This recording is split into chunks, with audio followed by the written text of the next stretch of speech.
Olá, primeiro ano, tudo bom com vocês? Hoje nós vamos falar sobre modelos atômicos, ou seja, a construção do conhecimento sobre o átomo sendo descoberto aos poucos durante vários séculos. Então nós vamos começar aqui com Demócrito. Demócrito foi um filósofo grego. Ele viveu em um período que a ideia dominante era de 4 elementos. Acreditava-se que toda a matéria do mundo fosse formada apenas por terra, ar, fogo e água. Ok? 4 elementos, combinando para formar todas as coisas. Demócrito, olhando a areia da praia, ele pensou, opa, a areia de longe parece que é contínua. Quando a gente chega perto, ela é feita de grãozinhos. Então, todas as coisas são feitas por grãozinhos diferentes. Então, ele introduziu a ideia do átomo, ou seja, introduziu a ideia de uma partícula que forma todas as coisas. Ele estava certo em certo ponto, né? Existe realmente uma partícula que forma toda a matéria. Mas Demócrito acreditava que todas as coisas eram matéria formada por partículas. O fogo, por exemplo, a luz, né? O fogo não é formado por partículas, o fogo não é matéria, então não existem átomos de fogo, ok? E também ele acreditava que para cada coisa que existe no mundo, existisse um tipo de átomo, e ele estava errado nisso também. Por exemplo, a água, ele acreditava que a água possui átomos lisos e escorregadios. A água é formada por átomos em um composto, ok? Então não existe um átomo de água, existe uma molécula de água formada por hidrogênio e oxigênio. Então Demócrito não tinha ideia ainda sobre compostos. Então nós vamos ver o restante do estudo sobre o átomo, as descobertas ao longo dos séculos. Daqui por diante.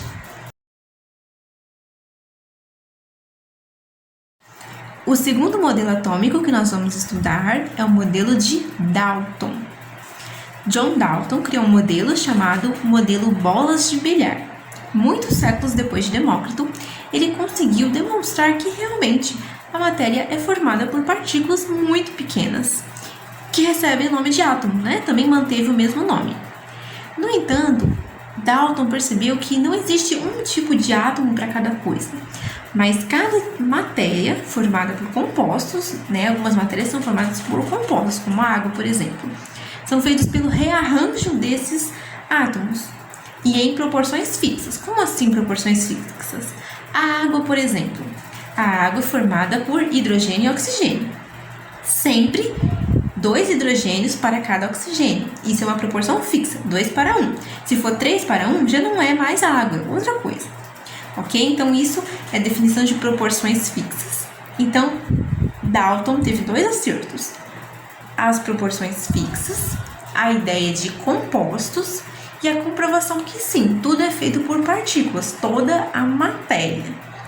Mas Dalton tinha um erro nessa teoria dele, a teoria bolas de bilhar, porque ele acreditava que o átomo era uma esfera pequenininha, maciça, como uma bola de bilhar. E o átomo não é assim. Nós vamos continuar vendo ele ao longo desse vídeo.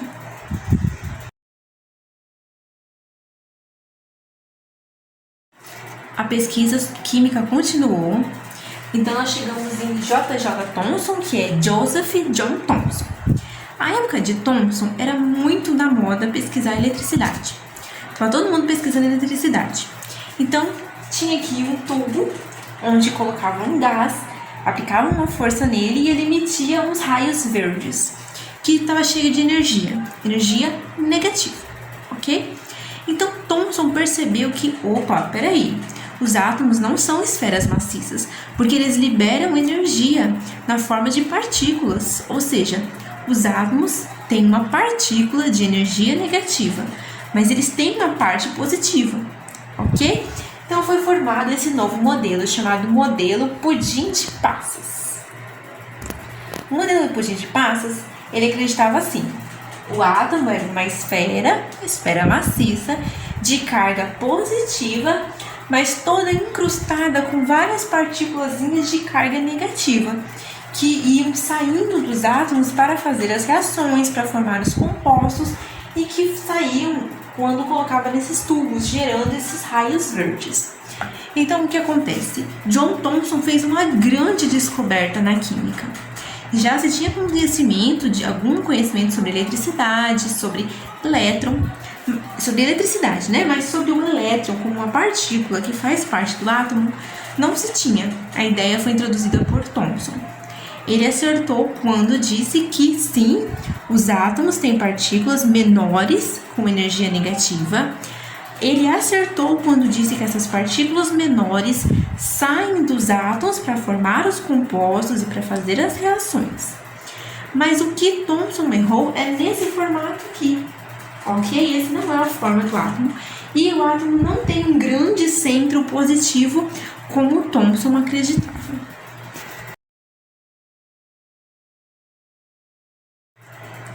O modelo de Thomson foi aperfeiçoado por um aluno dele, que foi o cientista Rutherford. O que Rutherford fez? Ele pesquisou em um período que a moda da pesquisa científica era a radiação. Ainda não se conhecia como funcionava, mas sabiam que ela existia. Estava ali a radiação. Então ele fez o quê? Vamos ver como se comporta o átomo diante de uma partícula positiva, radioativa. Então ele fez o quê? Pegou uma película de ouro bem fininha, em volta dela colocou um filme fotográfico e bombardeou essa partícula de ouro, essa lâmina de ouro, com partículas de carga positiva. O que aconteceu? É como se eu pegasse essa bolinha de papel, jogasse no quadro, em vez da bolinha bater no quadro e voltar, ela atravessasse e fosse tocar a parede do outro lado. Foi o que aconteceu com a lâmina. A maior parte das partículas fez isso, simplesmente atravessou como se não tivesse nada na frente. Como que ele sabe que atravessou? Porque fez as marcas no papel fotográfico. E algumas foram rebatidas.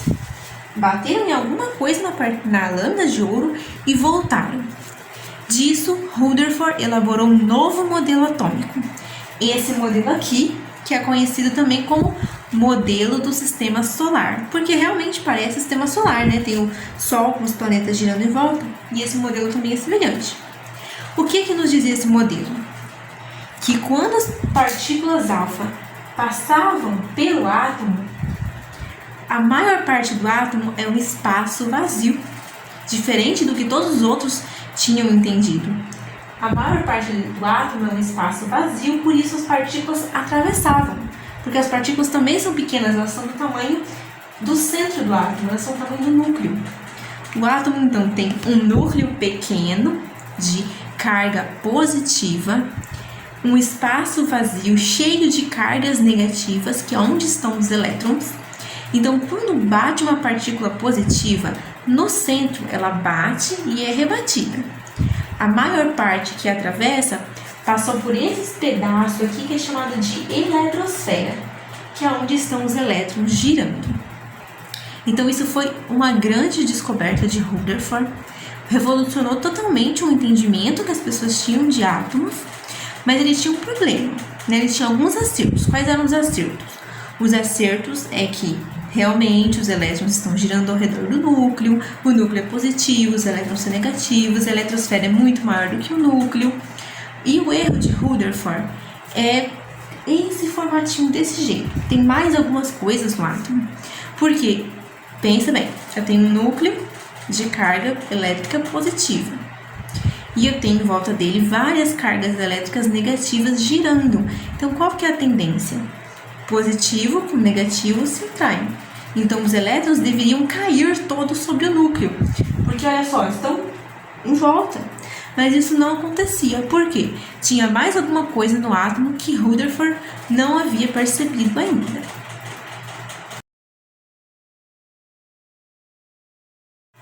Foi um aluno de Rutherford que corrigiu o modelo finalmente. Niels Bohr, um físico muito importante, inclusive. Niels Bohr percebeu uma coisa muito diferente.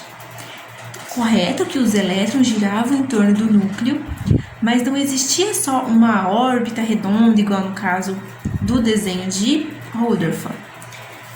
E sim várias camadas. Aqui as camadas. Várias camadas de posições diferentes que os elétrons ficavam fixos.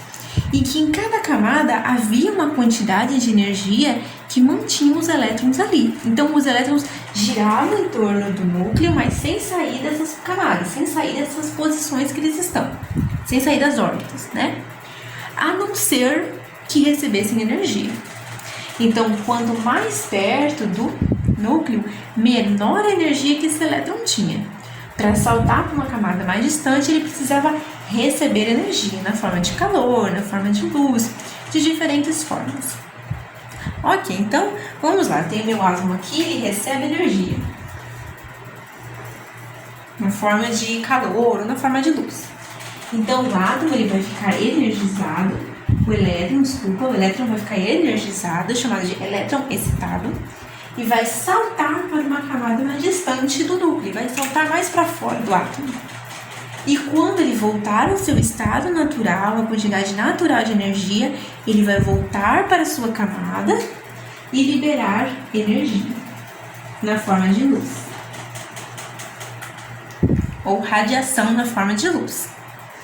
Esse princípio de Bohr, ele modernizou muitas coisas e hoje nós temos fogos de artifício, por exemplo, com base nesse conhecimento. O que é o fogo de artifício? Tem alguns átomos, alguns elementos ali.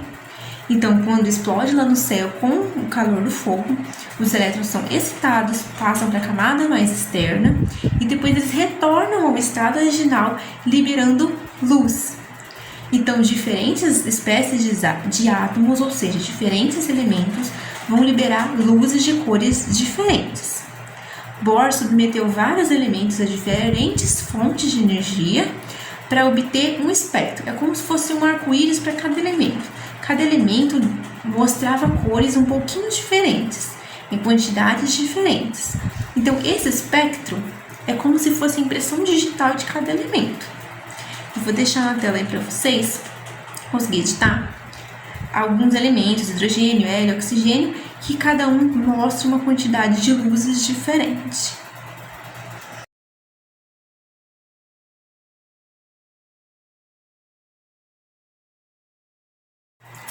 Então, nós chegamos ao conhecimento atual sobre os átomos.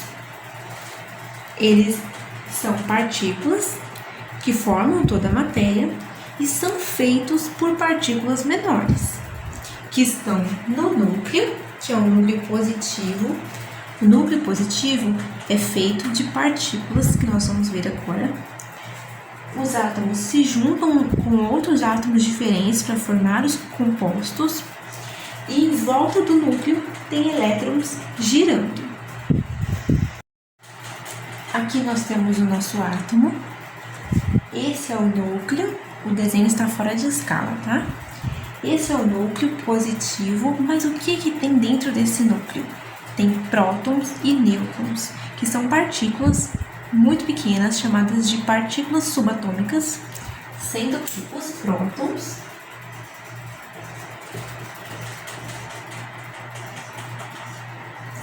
têm carga positiva e os nêutrons